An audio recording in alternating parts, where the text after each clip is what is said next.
Hello, good evening friends. कैसे हैं आप लोग? आशा करती हूँ आप लोग स्वस्थ और मस्त होंगे। मैं भी यहाँ पे स्वस्थ तो एकदम नहीं हूँ, लेकिन दिल जो है ना मेरा, हमेशा मन खुशी रहता है। अब वो भी बताऊँगी आपको कि मैं किस तरीके से खुश रहती हूँ। वैसे तो मुझे बहुत कोल्ड हो रहा है आजकल, काफ़ी दिनों से हो रहा है। वैसे इसको मैं ज़्यादा लेती तो हूँ नहीं कोल्ड को, लेकिन मुझे परेशान कर देता है। थोड़ा गले में दर्द ज़्यादा हो जाता है, सर दर्द हो जाता है, भारी भारी सर होता है ना इसमें, तो इसलिए मुझे थोड़ा इसमें तकलीफ़ तो होती है। लेकिन होता तो छोटा ही है, कोई इतनी बड़ी बात नहीं है, ये सब तो चलता रहता है।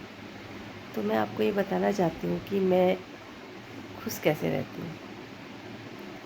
हर हाल में मैं खुश रहती हूँ, चाहे मुझे कोई परेशानी हो, कुछ हो, लेकिन मैं हमेशा खुश रहती हूँ। वो मैं शायद इसलिए रह पाती हूँ खुश, क्योंकि मैं बचपन से जो है ना, ईश्वर के प्रति बहुत भाव भक्ति रखती हूँ। मतलब ईश्वर पे मेरी बहुत आस्था है बचपन से। जब मैं छोटी थी तो एक आंटी आती थी हमारे यहाँ पे, मुझे याद है हम पिथौरागढ़ में रहते थे, तो वो कल्याण सुनाती थी। कल्याण की किताब होती थी उनके पास, तो वो कल्याण सुनाती थी और मैं बड़े ध्यान से उसको सुनती थी। धार्मिक किताब थी कल्याण। तो मुझे कहती थी कि मेरी माँ को बोलती थी वो, देखो आपकी गुड़िया कितनी अच्छी है, ये कल्याण सुनती है मुझसे, हमारे बच्चे तो सुनते ही नहीं हैं। और मैं अपने पापा के साथ भी ना सुंदरकांड में जाती थी और बहुत अच्छा सुंदरकांड का गायन करती थी मैं। सभी लोग मुझे बहुत अच्छा मानते थे बचपन से ही। बहुत अच्छा बचपन रहा मेरा। और हमारे टाइम में तो मोबाइल ये सब कुछ नहीं होते थे ना, हम लोग खेलते कूदते थे बहुत अच्छा, हम स्वस्थ रहते थे उससे।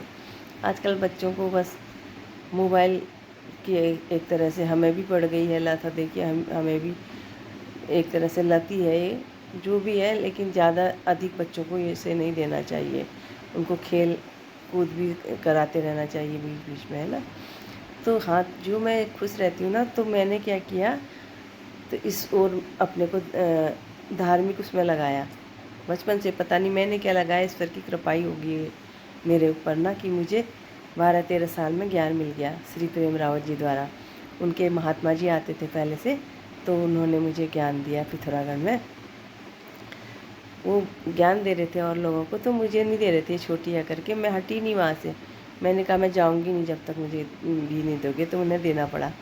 और ये इतना अच्छा मुझे मिला कि मुझे इसमें इतनी शांति मिली कि चाहे मैं बाहर से कितना भी परेशान हूँ, कितना भी कोई मुझे कुछ बोल देता है, या अगर होता है ना समाज में, हर कोई एक जैसा नहीं होता ना। कोई, तुम चाहे किसी के लिए कुछ कहो ना कहो, फिर भी वो तुमको किसी प्रकार से नीचा गिराना चाहेगा या कुछ भी, है ना।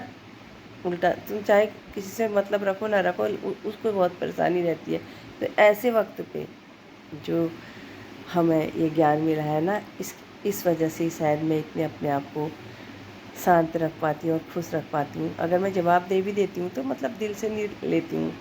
किसी को भी जवाब तो देना पड़ता है, ऐसा नहीं कि हम एकदम वो हैं महात्मा बन गए या बाई बन गए, अब हम जवाब भी नहीं देंगे। जहाँ पे गलत है वहाँ पे उसको जवाब भी देना चाहिए, है ना। और ये जो श्री प्रेम रावत जी मेरे जो गुरु हैं, इनके ज्ञान की वजह से मुझे अनेक तरह के कष्ट आए, जो शरीर में भी आए और वैसे मानसिक तरह से भी अगर आए होंगे तो सारे हट गए। और अगर आप लोगों को भी उनका सत्संग सुनने का अवसर मिलता है तो आप लोग ज़रूर सुनिए उनको। और ज्ञान अगर आपको अच्छा लगता है श्री प्रेम रावत जी का, आप भी ले सकते हैं और ऑनलाइन भी सुन सकते हैं। यूट्यूब में भी उनका प्रेम रावत जी करके चैनल, प्रेम रावत सत्संग करके आप लगाएं तो आ जाएगा, या भजन लगाएं उनके, आप सुन सकते हैं और आप भी उस परम शांति को पा सकते हैं। इसी के साथ में ये छोटा सा ब्लॉग आप समाप्त करती हूँ। आशा करती हूँ आप लोग जो भी जहाँ से मुझे सुन रहे होंगे, आपको मेरी बातें अच्छी लगी होंगी। और प्लीज़ कमेंट्स करके मुझे ये बताइए आप लोग कहाँ से हैं और कहाँ से मेरी इन बातों को सुनते हैं। आप लोग कुछ आंसर नहीं देते तो मुझे भी थोड़ा कुछ लगता है कि आप लोग पता नहीं मेरी बातों से खुश रहते हैं या नहीं रहते, ये भी मुझे पता लगता है ना, मुझे अच्छा लगता है पता नहीं आप लोगों से बात करना। और इसी के साथ मैं ब्लॉग समाप्त करती हूँ। फिर मिलते हैं किसी अगली जगह और नई सोच के साथ। सभी को मेरा सादर नमस्कार, प्रणाम। जय सच्चिदानंद। बाय।